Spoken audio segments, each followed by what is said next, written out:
In the heart of South America, the steamy border between Argentina and Paraguay hides in the mist thrown up by the massive Iguaçu Falls.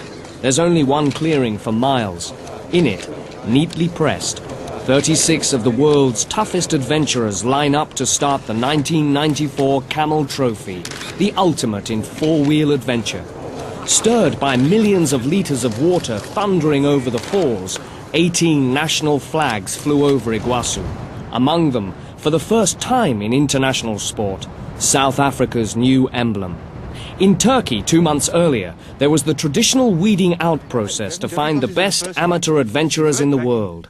From thousands of original hopefuls, each nation nominated 4 possibles to fight it out at international selections. We were looking at originally about 18,000 people, and to come out and now represent South Africa is a fantastic opportunity, and really it's been a great sensation for myself. Personally, it'll be a major satisfaction for myself to be able to do very well in the competition with my partner. It's certainly been something ecstatic to be able to get as far as we have now. I've been following it since 1981, since the first time I used the Range Rovers. That's when I became aware of it, and then I finally decided I've got to give it a go and apply. Knowing what the route was going to be through Argentina, etc., and I thought I've got to give it a go because it just appeals to me so much. But it's just a unique experience, so I think that's what pushes you through, hopefully to the end.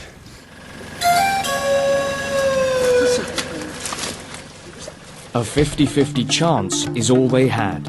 A team in Camel Trophy is only too strong, and participants had just 3 days and nights to stake their claim on a place in the convoy. 72 hours to think more clearly, drive more smoothly, work better, and lead with more conviction than their countrymen and women. For the first time in 15 years of Camel Trophy, 3 women made it as far as international selections. 2 were from France, 1 was from Scandinavia. The law of averages dictated that at least 1 would make history and make it to Camel Trophy. But both Corinne Duray, a French mountaineer, and Crystal Persson, a Swedish lawyer, outperformed the men for the one-off chance at the world's toughest four-wheel drive adventure.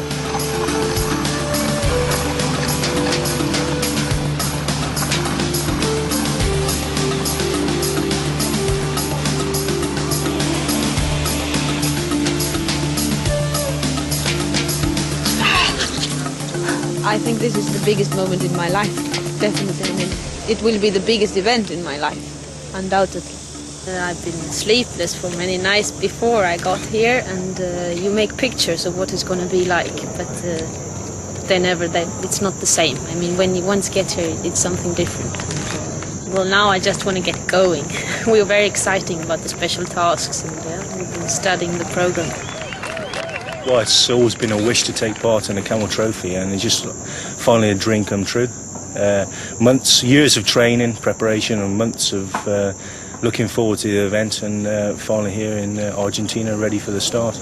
Apprehensive, obviously excited, and just ready to get on with it. There's a place for pomp and ceremony everywhere, even in the jungle. Just before the start, the teams took their last showers for 3 weeks. The next hotel is 2,500 kilometers away, on the other side of South America. The waterfalls that starred in the film The Mission are not the highest or the widest, but they are the most spectacular in the world. In the heart of the jungle, the Parana River drops off the planet for 200 feet into a tropical cauldron. Somewhere at the bottom, the water turns to steam and the muddy river into a torrent so clean it sparkles. The South Americans call Iguaçu Garganta del Diablo, or the Devil's Throat. The Spanish, who discovered Iguaçu for Europe, thought it was like sailing off the edge of the world. The Guarani Indians said the falls appeared after a warrior took a local girl prisoner and sailed off down Parana with her. The gods were furious and made the riverbed drop away. The couple tumbled to the bottom, where the girl became a rock and the warrior a tree. No one told the Camel Trophy participants the tale as they charged down a path by the falls. Tied to a tree that was maybe once a warrior, and nudging rocks that could have been a maiden, were a fleet of inflatable boats. Nothing else but transport down 140 kilometers of the piranha-infested Parana. El Dorado. Argentina is far from an El Dorado. Black mud lines the river, and snakes live on the banks where the Camel Trophy had decided to camp for its first night under the stars. Participants threw thoughts of luxuries to the wind and waded into the first of the event's competitive special tasks, getting a pair of Land Rover Discoveries across a ditch and back. Night was falling, and this was the first time the teams had been thrown together as one unit. In 2 groups, 9 teams apiece, talking in a dozen mother tongues, they had as much trouble coordinating their mouths as their minds. Well, what we're trying to do is obviously, we all know what the objective is, but everybody's got several different ideas. Communication problem, as always, with such an international team event. But I think we're overcoming it now, and it's going to be all right. We can use the winch, the vehicle winch, and just tow them across. We tried manpower, but we were not strong enough, so... Without slivering, so we have to use a rope at the beginning and then to tow it over. Because if it gets slipped, then it's gone. We want to build a bridge to get a car over here and then backwards again. So we set up a plan and now we're working at it. Okay, that's it. That's secure.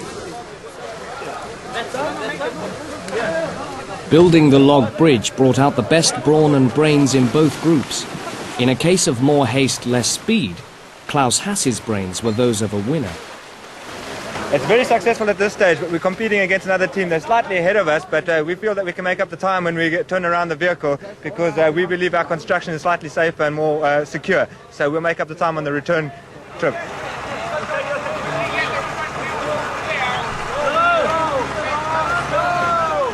Driving on logs is like walking the tightrope. Balancing 5 feet off the ground in a 2-ton vehicle left no time for error, but winning the task left no time for caution.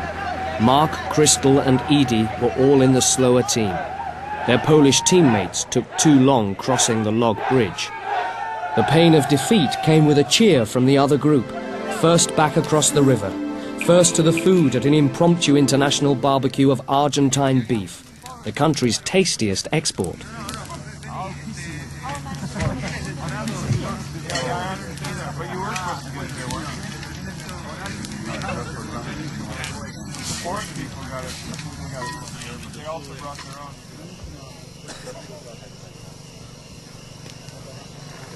The teams snatched 6 hours of precious sleep before dawn. In the daylight, El Dorado looked like a better place. The mist might be picture postcard pretty, but the second group task was risky. There was already typhoid and other nasties in the river. The object was to recover the gearbox, obviously, that had fallen into the bottom of the riverbed. We made a flotation device, lifted it up.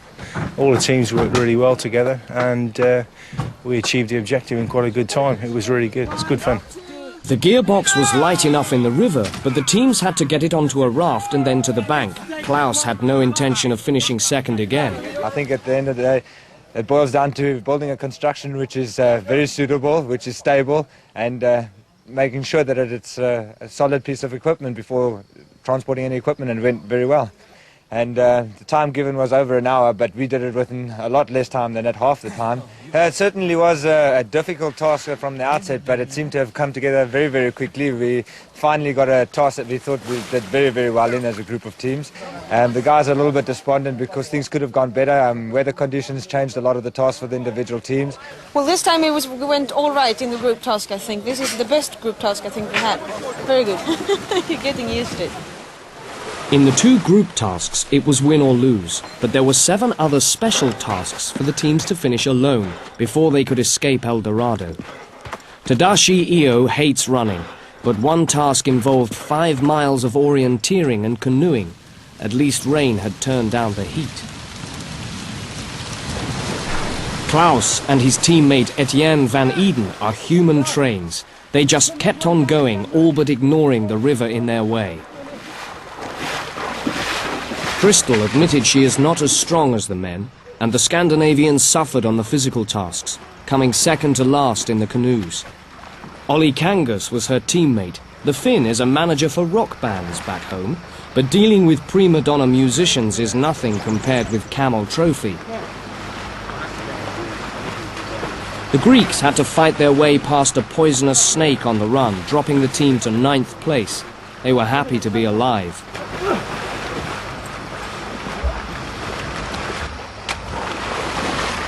The Germans found the flora more challenging than the fauna. Well, the river is not very deep, so you have to get out. You have to get to the curve down there. There's the point 12, and it's covered with trees and this stuff, and then you have to get out and have to get back. But very tricky river. Okay. Ollie and Crystal were not the strongest team, but their enthusiasm proved to be the best. I think it was really good that I went with Ollie. I think we are a very good team, and I think we are the best team of the four of us who went to Turkey. So, but I think the first days, before you're getting used to it, I think it will be hard. I mean, I think it will be very hard before your body gets used to it, before you get used to your doings every day. I mean, the ritual and the team. But I think after this day, I think you will enjoy it. Mark Cullum is a firefighter. He should have been fighting fit, but the heat and the strain of swimming fully clothed hit the Englishman hard. Less than a week earlier, he and the other Brit, Damien Taft, were stuck in the depths of a cold European winter. It's a hard climb up,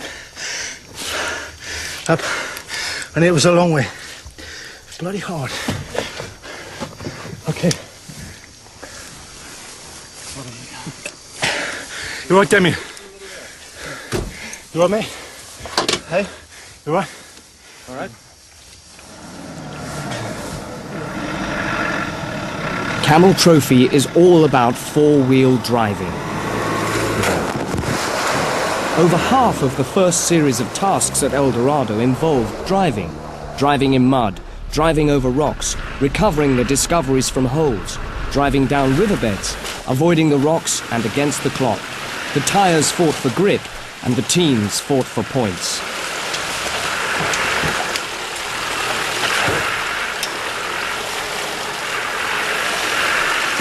The Scandinavians predicted they wouldn't do well in the special tasks, and they didn't. But at least they weren't last. Their driving had made up for their lack of physical strength.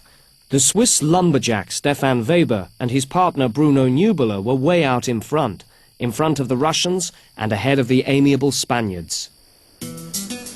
No thanks to the insect life at El Dorado, the teams had been itching to leave their temporary camp for the open road across South America.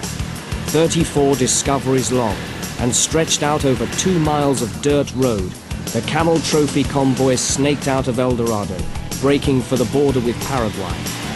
From showroom clean 3 days ago, the discoveries were now broken in, covered in the required amount of mud, sporting a few battle scars, and packed with supplies for 18 days. The Italians bought pasta, the Spanish bought eggs and milk from a farmer, the Brits were stuffed with granola bars, the Americans with Hershey bars, the Russians bought salted cheese, the Poles a splash of vodka for campfire camaraderie. Ollie set up an in-car music system. The Hungarians sang to each other. The South Africans discussed the future of their nation. This was the United Nations on 4 wheels, the spirit of Camel Trophy. From El Dorado, the convoy would head west out of the thick jungle, across the wet swamplands of Paraguay, back into Argentina for day after day of dusty driving on the dry Chaco plains, over the Andes into the Atacama Desert, and the finish on the Pacific coast of Chile. 18 days, 3 countries and 2,500 kilometers. The Parana River was becoming a pain. Again, it flowed across the path of the Camel Trophy, this time too wide to do anything but ferry across. Paraguay is landlocked, but like Switzerland, it has a navy. Its flagship was inhabited by ferocious killer bees, stinging dozens of team members and the doctor. The navy tugged the ferry across the murky waters to Never Never Land, where roads ended and muddy tracks took over. Real Camel Trophy country.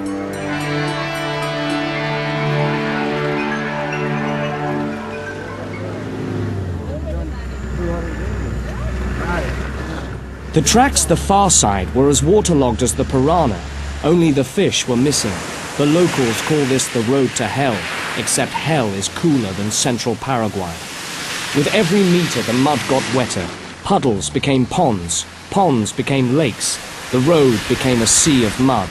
If it was the last thing they did, the teams were there to get through the mire.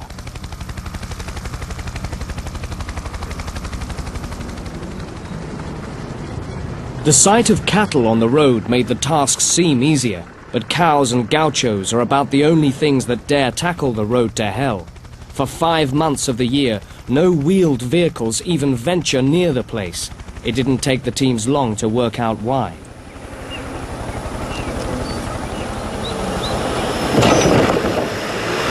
According to the map, the very beginning of today's route is going to be kind of wet. Well, this is a big map and sort of road map, but anyway, it looks swampy. Swampy was Ollie's understatement of the year. The road to hell turned from bumpy to a wet roller coaster ride. The Discoveries bucked and kicked like the local cattle. Their drivers held on like the gauchos for dear life. Below the surface of the water, deep ruts sank up to 3 feet deep. The front of the Discoveries disappeared underwater like boats in a storm. Some holes got too deep even for the Discoveries. With eternal optimism, the teams got out of the vehicles and got stuck into digging the ruts out of the road. In 3 hours, the convoy only crept forward 300 meters. Yeah, certainly at the start of the convoy this morning, we were expecting a bit of trouble. This is the first major obstacle, a lot of mud, soft sand, water, long haul through us over here now. None of the convoys through yet. We've got to prepare the road. It's going to be a difficult one, but we'll get through. The spirit is very good. The guys are ready. They're working hard, digging hard. As you can see, they've already done a lot of work digging, preparing the road. And the guys are enjoying it thoroughly.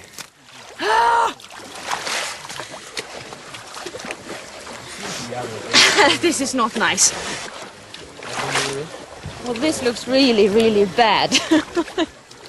Struggling around. Oh. Finally! Every hour, a new hole had to be crossed. Mud was everywhere, on the road, in their boots, in their ears and in their nightmares. Still, their sense of humour survived. Bringing a new meaning to teamwork, the convoy split into work groups, getting one vehicle through each obstacle at a time. Those up front had to deal with virgin mud. Those behind had to deal with the holes made bigger by the cars ahead. At one point, the convoy stretched out for 10 miles. From 18 separate units, the convoy gelled into one team of workers. The sun baked the mud hard onto their skin and clothes and made the bodywork of the Discoveries hot enough to cook on. Even the sun couldn't dry out the road fast enough to make the job easier. All it did was to make the task harder and slower. Still relatively fresh after only 4 days on the road, the teams were fighting fit and insanely keen to overcome the sea of mud and water. Edi Veiretter, a locksmith from Germany, was in his element. This was what he had dreamed of night after night since he was picked for the Camel Trophy. Well, I think Camel Trophy has started now. When everybody has done this before, but working as a team, like here, all the cars together, all the teams, and it's a lot of fun, and even if it's tough work for the guys, so just enjoy it, no other way. We didn't know what's happening at the front, so we just have been told to go back, but I think they have flown over with the helicopter and they just saw a very large, a huge sea or lake or whatever, and it makes no sense to go through it. But now it's going to be very good. It's fun here, but if you have to go through like this 10 days. From the air, the road to hell looked more like the Great Lakes. The water was never ending. The convoy might never have got through, even after 3 weeks of teamwork, and then reaching Chile would have been impossible. The decision to turn around came as no surprise. The thought of battling with the same mud holes all over again wasn't a pleasant one, but no one complained. The drivers just turned their Discoveries around and headed back into the same holes again and again. The Camel Trophy machine by now was well oiled. With each hole came a new burst of energy. Even dusk didn't slow things down. The teams kept rolling.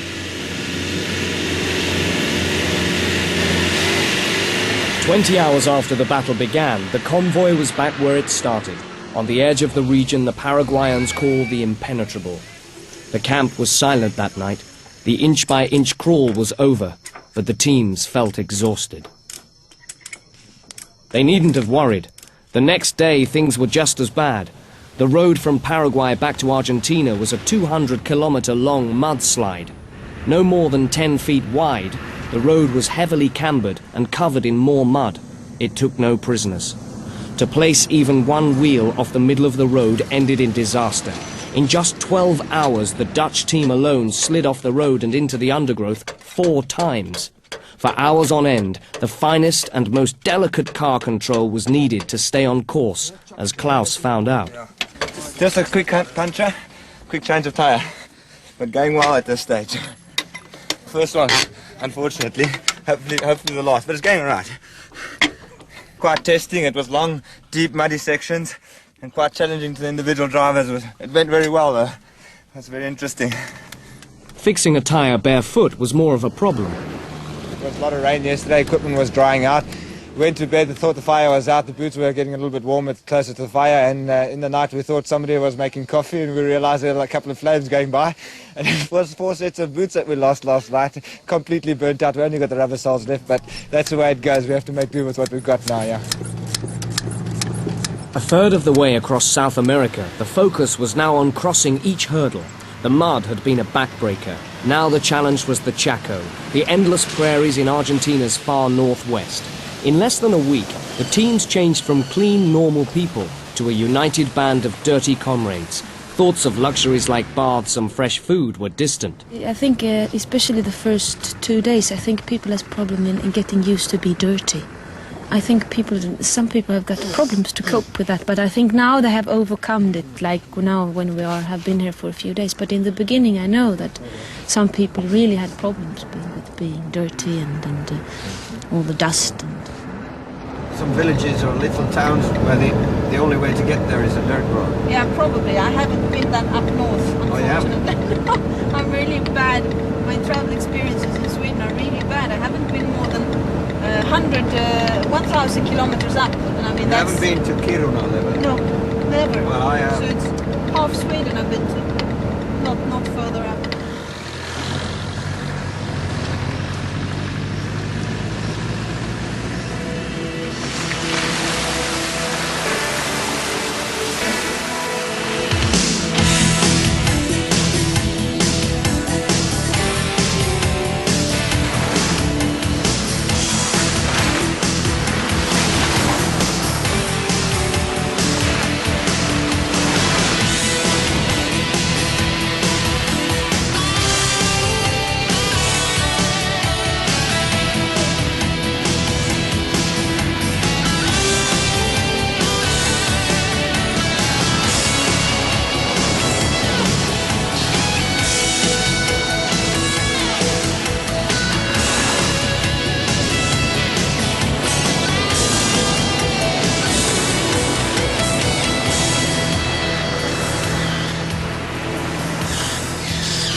The convoy made good time across the Chaco, travelling the farthest distance in one day since the 1992 Camel Trophy. At the end of the 18-hour day, the convoy fought through bushes long and sharp enough to rip a tyre, just to find a campsite on the banks of the river Pasaje.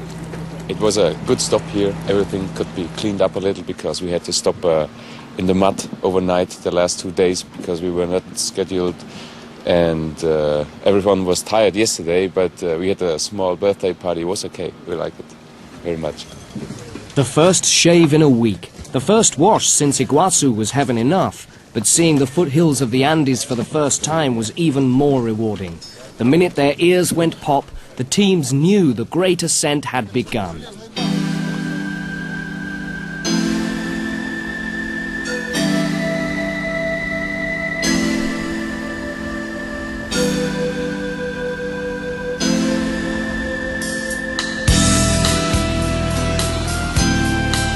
For a week, the sole objective of the Camel Trophy was to cross the Andes, stopping only for 2 days to build a mountain research center near Payogasta.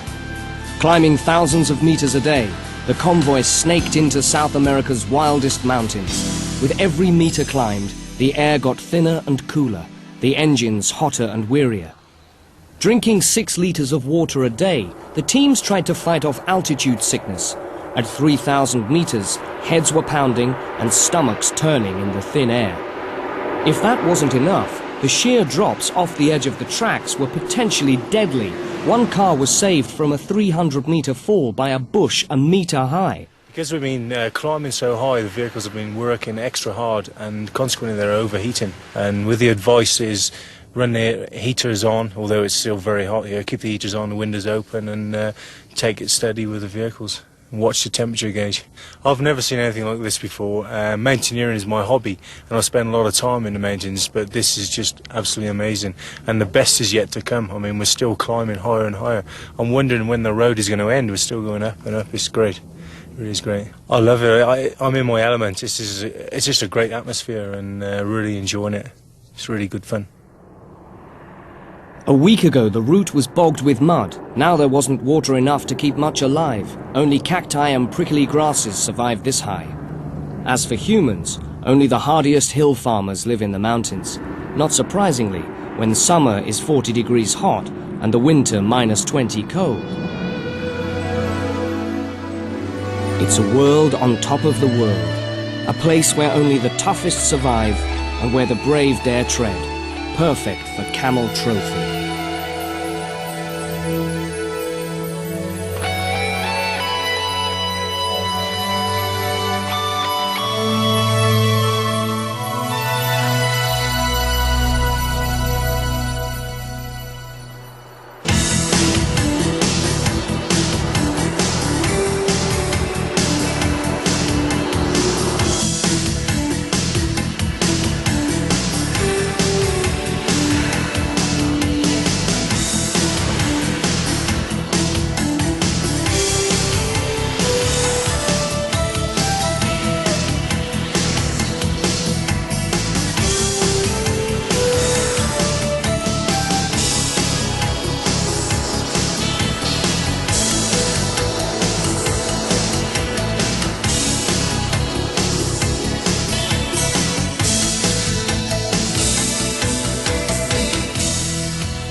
In fierce conditions, the participants worked without a break all day to find the right track across the Sierras.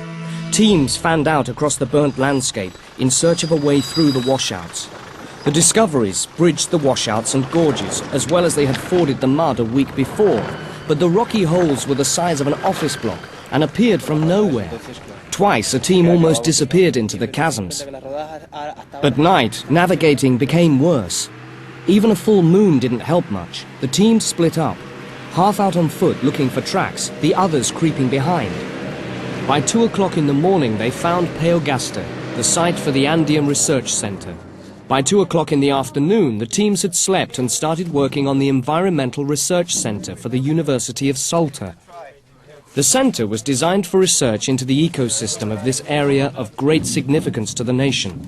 It is the first of its kind in the Andes, but the second built by Camel Trophy participants over the last 2 years. It is a valuable contribution to the nation and international scientists. For the teams, the biggest problem was to switch from driving mode to building mode. Between the joints, to eliminate the wind and the dust coming in there. On the outside is not necessary, because as soon as you put the two walls together, it's at the two joints. That's all we require. It certainly means a lot to myself and also the individual guys from each individual country. It's putting back something into the environment after going through the environment and taking in its natural beauty.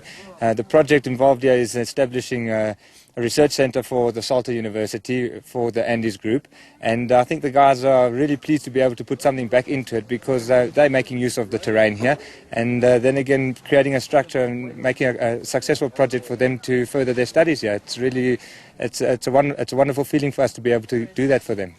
Yeah, but no, that's not going to be too big. By late afternoon, the building was already being knocked into shape. We had a discussion how we should make it fit, if we were going to use glue or silicone and many ideas, and then we had to sort of agree on one. Yeah, I think it's just the least we can do, and I think we enjoy it and the locals enjoy it. I think it's good, very, very good. There will be work done 24 hours. Yeah, I think some got a little bit dizzy when they don't drink enough. I think that you have to be very, very careful with drinking all the time. And then, of course, sunburned. Many. Some of the countries had expert architects and builders for teams. They directed, the others followed, in complete trust. At nightfall, the teams swapped shifts. The second line had the benefit of the cool evening, but the pressure of working in the dark. As the first group took 6 hours rest, the others began digging a drainage ditch. We're digging a hole for a septic tank, and it has to be 4 feet deep.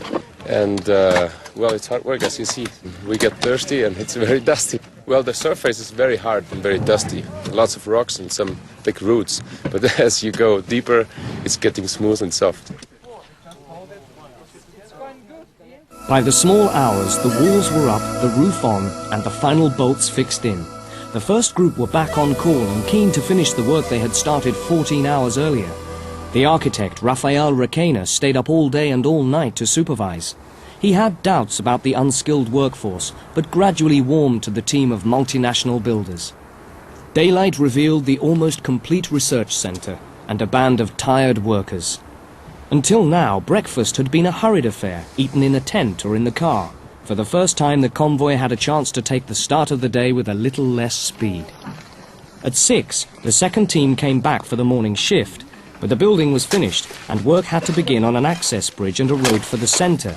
Temperatures were up to 35 degrees as the digging began in the riverbed, digging for the bridge's foundations. A few participants almost fainted. With only shovels and pickaxes, the teams had to shift over a ton of soil and stones.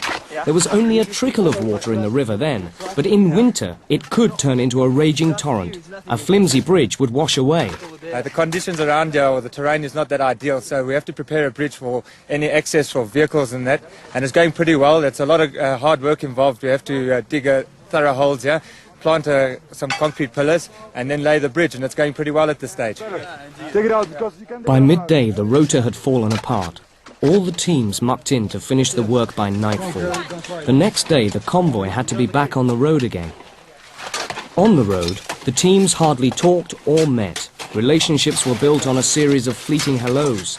At Peogasta, fleeting friendships formed on the convoy had a chance to gel. For once, the sociable participants had a chance to talk. The stop also gave the teams a chance to cook real food and sleep a real night's sleep. Okay, whoa. Slower. Okay, a little bit more. In the riverbed, 6 concrete supports were wheeled into place and wooded planks laid on top for the roadway. It had to be strong enough to hold a Land Rover Defender. The Camel Trophy management donated one to the university for field research. Okay. It's just great to be part of this international event. I mean, there's so many countries taking part, there's so many countries wish to take part. We've been working almost 30 hours non-stop, very little sleep, not much food. We're trying to get as much fluid in as possible, but we're always dehydrated, extremely tired. It's hard physical work, anyway, hard graft.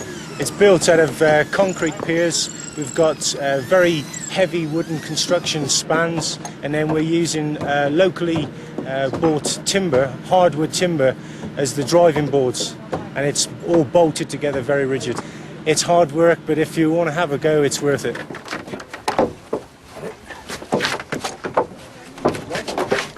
In the afternoon, the final touches were made to the bridge. By dusk, the research centre was ready. By dark, the keys had been handed over to the Vice-Chancellor, and by midnight, the teams had celebrated.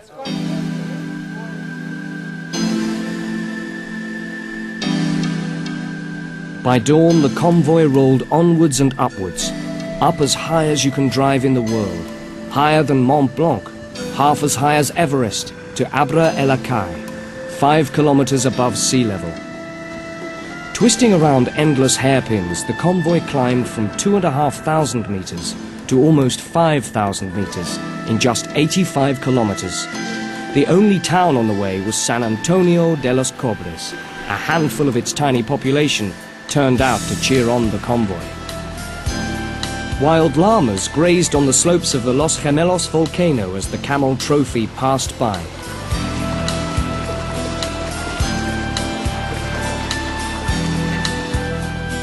The drive to the top of South America took forever. The snow on the summit sparkled around every bend, but getting there took hours. Each switchback seemed to go nowhere.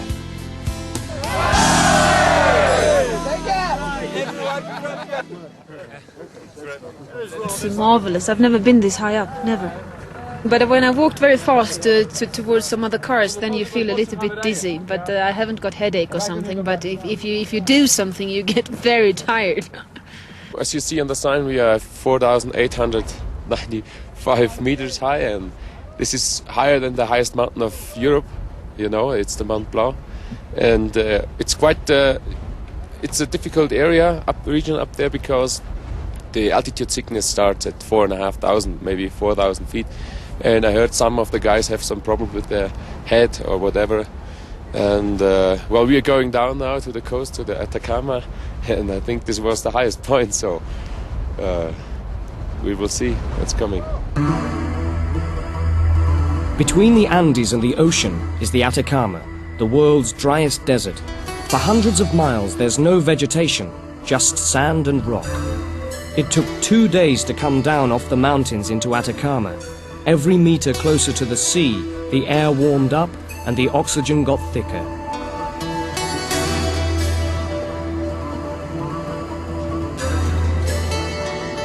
In the heart of the desert, the heat was fierce and the dust heavy. At the back of the convoy, the teams were driving blind in a fog of bull dust, so thick that the Canary Islanders almost drove off the edge of a cliff. The Atacama's like a furnace during the day, but at night it's icy cold. A campfire was about the only way to stay warm as the thermometer hit freezing. We kill ourselves. Yeah. The first time runs so fast, and the other one following, and everyone is hanging around, you know. Originally, 70,000 people entered through application. 17. 70. No. 70. Yeah. Can you believe, Paddy? Can you believe that? 70,000. Yeah. 10 on the final. What have we done? And then we had our own little thing with the orienteering and the driving and the mechanical and the obstacle courses. And I must admit, our obstacle courses were far severe compared to those in Turkey and that. You know, it was something incredible. They were more difficult. A lot more difficult. You say that though. I think we've been pretty lucky on this, haven't we? Because in Turkey it was been easy. Yeah, I think so too. But our obstacle course. Etienne, what's your problem, eh? can you please put your shoes a bit close to the fire? The helicopter may bring new ones. These ones are completely fireproof. The campfire wasn't just for warmth. The Italians were sick of heating boil-in-the-bag food on the engine of their Discovery, so they dug deep into their tuck boxes to find a stash of pasta and Mama's sauce, which tasted even better cooked on the fire.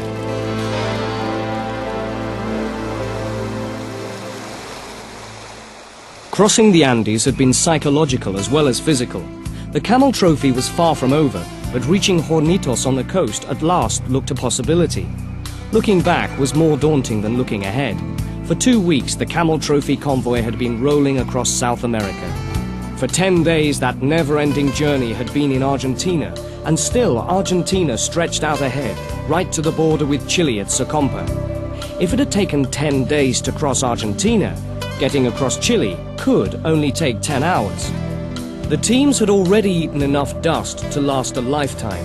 To make breathing more bearable, the convoy stretched right out, 30 kilometers from beginning to end, a streak of dust across the Atacama.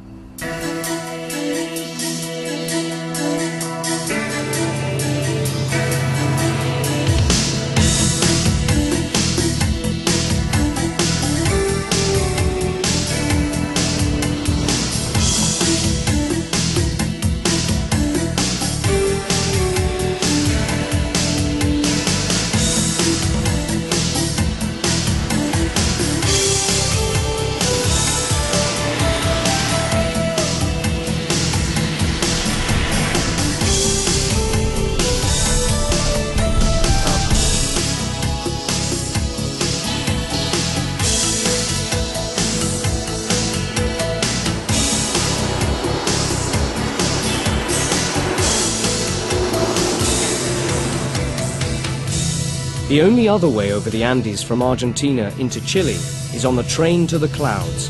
It's the wildest train ride in the world. The train followed the dusty track over the border. In the 70s, it was the safest way to travel. Argentina and Chile were at war, and the border was mined. Driving from Argentina to Chile is still dangerous. The Chileans left out a wrecked car as a warning. If the mines don't get you, the climate will. It hasn't rained in the Atacama since 1926.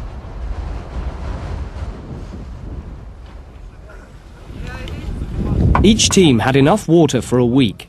In the heat, the human body needs at least 5 liters a day. Food was not nearly as important, and there's nothing to look forward to in a daily diet of boil-in-the-bag, biscuits and cheese.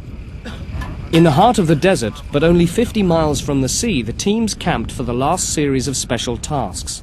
Nothing like the ones in the mud at El Dorado, and after 2 weeks of non-stop driving, enough to finish off the weaker teams. Mark Cullum cleaned the dust off his Discovery, ready for the first task. A regularity drive, from invisible grid reference to invisible grid reference, strictly in order. The tasks weren't won in the car, more by looking at the map before they started.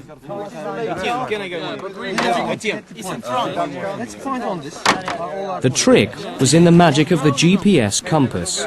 Looking like something from a science fiction film, it took readings from half a dozen or so satellites and came up with your exact point on the planet. You got it? Yes. Now edit. Press edit again to save. Save in memory.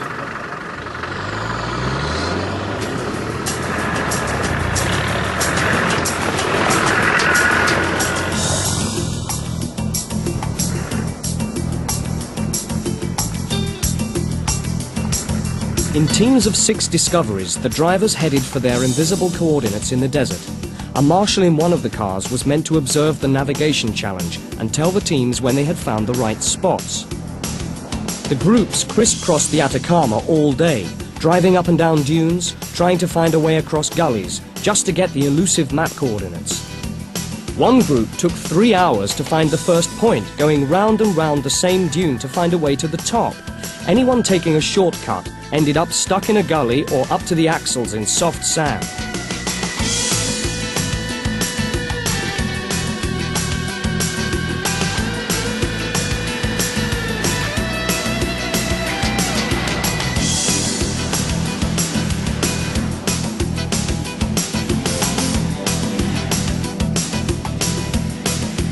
Not all teams agreed on how to navigate. The Swiss, who were still leading after El Dorado, had a big falling out. The Italians also. Only one group managed to get all their GPS points in the right order. The Canary Islanders even got stuck in a hole and waved their group away, thinking that they could get out on their own. But this task was not about driving fast. The idea was about working as a unit. Even for the best teams, finding the coordinates was not easy. Are we approximately there? That's coming to you. Yeah. Which way are we facing now? Oh, we're facing north. North of there. What I'd do is get up on that bank and just skate around. This is where you want John Eve to skate around. Yeah. The task went on all day. Klaus Haas wished it had gone into the night. It was a feeling that one can't really describe. You had to be there to experience that. Not even photographs would be able to give you that same feeling or that same visual, because it was something fantastic. And to be able to ride through that terrain under those conditions with the various other competitors was really an opportunity of a lifetime, and it was a fantastic feeling, and was some wonderful sights. It was really beautiful.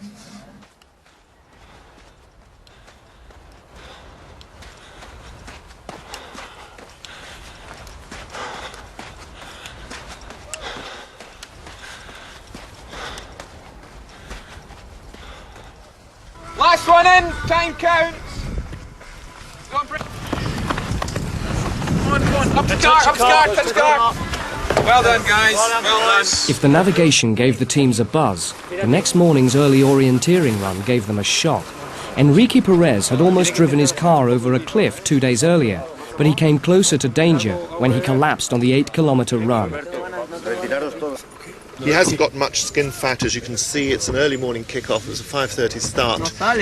Fairly strenuous, 11k, so 11 kilometres. So it's taken it out of him. And he hasn't got the sugar reserve. He had a meal last night of chicken and rice and some water in the morning, but that's about all. So we're giving him glucose to drink. We've given him an intravenous glucose line to bring his blood pressure up. It's doing well. He's warmer. He's cramping less now. The sight of Perez being given first aid shocked the teams. They had lived for 3 weeks under the impression they were invincible. But within an hour, they were all back out under the sun for the last tasks. Come on, bang me stand. The hardest was getting a deep enough hole into the rock-hard desert to sink a ground anchor and winch a 2-ton Discovery up a steep slope. For the British team, it was their best result.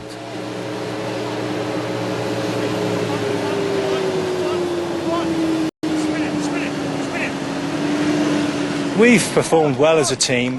We've had some good teams to work with as well. We've been a little bit unlucky in some of the tasks, penalised by a few silly little errors by myself and Damien, my team friend. But at the end of the day, we've done the best we could do in the circumstances. The Germans weren't having the same luck. One task was driving to the top of a hill and down again in exactly the same time. Edie and Ingo used the beat of their wipers to time their runs, but it didn't work too well. The super-efficient Swiss taped their run on a dictaphone and played it back as they drove down. Their time was almost perfect. Nobody knows that it turns out so hard and so difficult up there, because the cars, the wheels are turning and the tracks, they're getting wider and wider, and the ground is getting soft, you know. And well, I've been a little bit to the right. The car slips like into the gully. Hopefully it's gonna get better now. There are still 2 tasks, and maybe we can make some points. With 2 tasks to go, there was still everything to fight for, and Swiss cleverness to beat.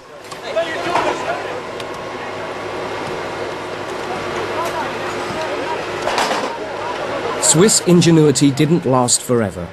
By the final task, the lumberjack and the businessman had been pipped to the Special Task Award by the consistent Spaniards, Carlos Martinez and Jorge Corella.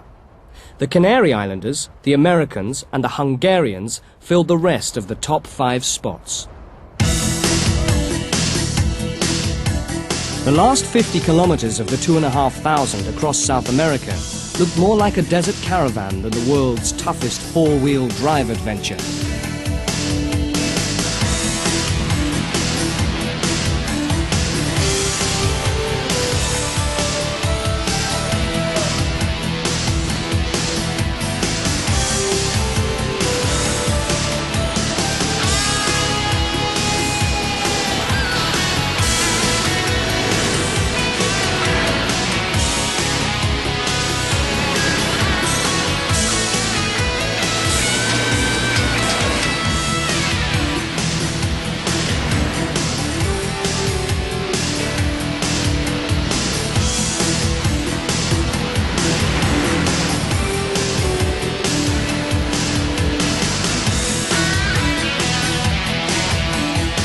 There was no avoiding the bull dust this time on the final sweep through the Atacama, down onto the beach at Hornitos. For the first time in 3 weeks, the Camel Trophy could go no further. Well, it was great coming through to the final end line. It was a fantastic feeling having to achieve the objectives of the Camel Trophy now. But yeah, all good things must come to an end. And it happens too quickly, but it's been a fantastic experience, and thoroughly enjoyed it from start to finish. No regrets whatsoever, and the experiences obtained were, undescribable. It's really fantastic.